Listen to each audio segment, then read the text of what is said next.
Essa questão também das pessoas se automedicarem. Algo que todo mundo lá na sua casa tem aquela caixinha, né? A farmacinha.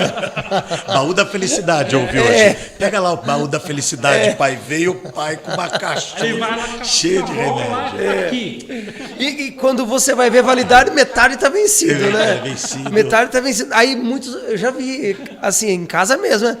Ah, mas dá tempo de tomar, né? Passou um mês só, né? Olha, semana passada eu ouvi uma boa num centro de saúde em outro município, que a pessoa teve tuberculose e tinha uma tosse, né? Aí a vizinha começou a ter tosse, ele foi e deu os remédios da tuberculose para a vizinha. Deus do céu. Né? Então, infelizmente, a questão, o primeiro dever da medicina, o primeiro mandamento é o primum non nocere. Primeiro, não seja nocivo. Primeiro, não faça mal. E isto parece uma coisa pouca, mas os remédios, os exames também fazem as pessoas morrerem. Quarta principal causa de morte dos Estados Unidos são de problemas advindos da nossa medicina moderna. A senhora tem isso aqui, peraí que nós vamos fazer uma cirurgiazinha, aí a pessoa vai, complica na cirurgia, uma infecção. Então, assim, hoje a gente tem que tomar cuidado, a gente chama de prevenção quaternária, é evitar o excesso de intervenção desnecessária. Da pessoa que fica tomando omeprazol a vida inteira. Sabe, omeprazol, um protetor gástrico. Ele foi fundamental. Ele revolucionou o número de cirurgias que tinha de úlcera gástrica e duodenal. Na minha época da faculdade, ainda a gente tinha na lousa. Isso aqui é uma cirurgia de úlcera duodenal ou gástrica. Essas medicações, eles mudaram. Hoje ninguém mais quase tem. Só que, ao mesmo tempo, a pessoa fica tomando, ela pode ter um câncer de estômago e nunca perceber. Que aquilo ficou mascarado a sintomatologia porque ele toma um remédio que tira o sintoma. Aquele desconforto que ele poderia ter, o remédio tira. Ou seja, então, esse é um dos muitos exemplos de medicamentos que fazem mal. A gente tem muitos remédios que trazem alergia. Dependência, não faz, doutor? A dependência, até de remédios, principalmente psicotrópicos. Né? Então, que a gente fala aí, né, diazepam, clonazepam, que é o Rivotril, Frontal. O número de pessoas dependentes dessas medicações é elevadíssimo. Às vezes nem precisa, doutor. Tomar e ele... Fala que toma para dormir, né? E são remédios que não são para dormir. Não. Hoje o tratamento para o sono... Agora, é verdade sim que o sono, ele tem quase sempre a ansiedade causa muita insônia. Né? Então, por isso que as pessoas falam, esse aqui o doutor foi lá, me deu esse remédio para dormir aqui. E a pessoa fica. E é um remédio que, por exemplo, especificamente dos benzodiazepínicos, eles causam duas coisas que são muito graves, que é piora da memória. Olha só. E aumento do risco de queda. Então, veja, quando a gente fica idoso e sua memória não está boa e o remédio piorou, certamente foi ruim para a sua vida.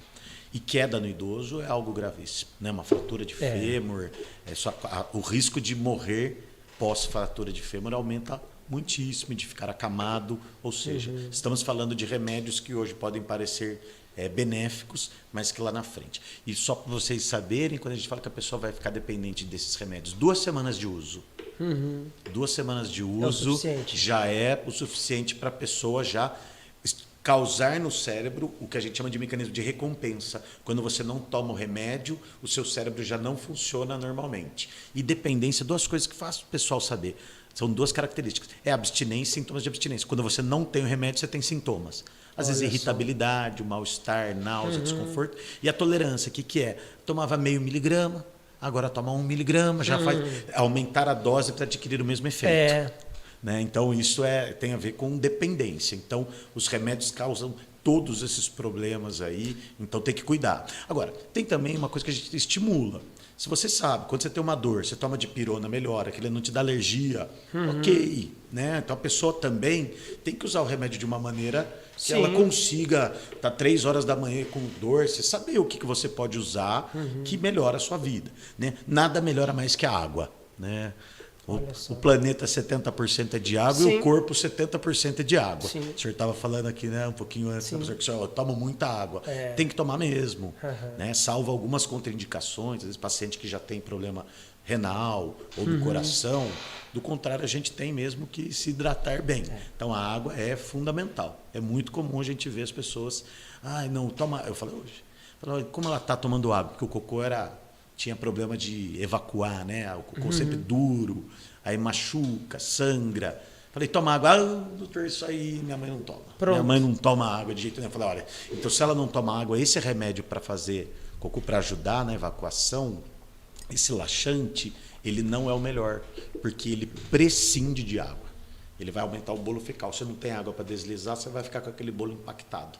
Então, veja que o ato de cuidar, ele vai envolver muitas variáveis aí. Muitas vezes a gente pega o paciente que já vem polimedicado também, né? Não é um problema dos pacientes, não, viu? É da medicina.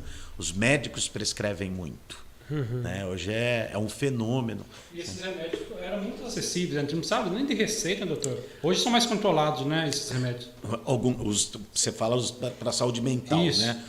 Alguns sim, mas ainda muita coisa não. Hoje você vai numa farmácia aqui no Brasil, você compra quase tudo.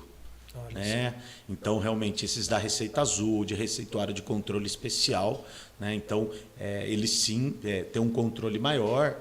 A gente viveu uma onda, vou falar para muita gente que as Z-drugs, né? Droga Z, é o Zolpidem. Zolpidem é uma medicação que ficou muito famosa como indutor do sono. Agora, há um mês atrás, ele mudou. Antes era receita de controle especial, aquela branca, que é em 2 vias. Sim. Agora ele passou para ser receita azul, porque nós estamos num momento de uso irracional de medicamentos, né? Então, são remédios que interferem muito na memória, né? Na queda também, e aí causam dependência. Então a pessoa começa a tomar, depois de um tempo ela já não dorme mais com aquela dose, tem que tomar uma dose maior. Então, só para ver esse cuidado que daí a vigilância, né? Vigilância sanitária, vigilância epidemiológica, vai lidando. E aí cada país também tem uma política.